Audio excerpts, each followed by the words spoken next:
গাঁজা বোঝাই গাড়ি আটক করতে গিয়ে ঘটল দুর্ঘটনা। ঘটনা রাজধানীর ওএনজিসি এলাকায়। ঘটনার বিবরণে জানা যায়, বুধবার ভোরবেলা আমতলী থানার পুলিশের কাছে খবর আসে বিলাসবহুল গাড়ি দিয়ে আগরতলা থেকে মধুপুরে গাঁজা পাচার হতে পারে।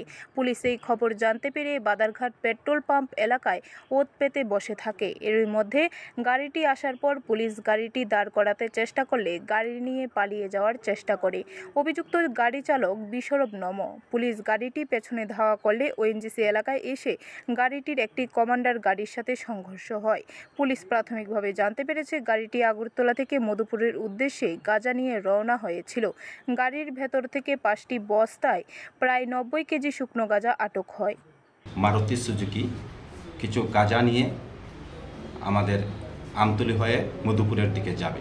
এই খবর পাওয়া মাত্র উনি ভোরবেলা একটি অ্যাম্বুসে বসেন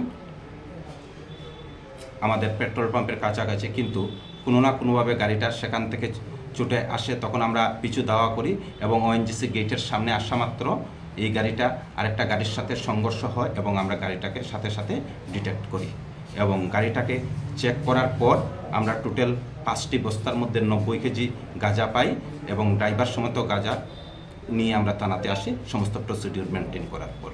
ব্যুরো রিপোর্ট, খবর ত্রিপুরা।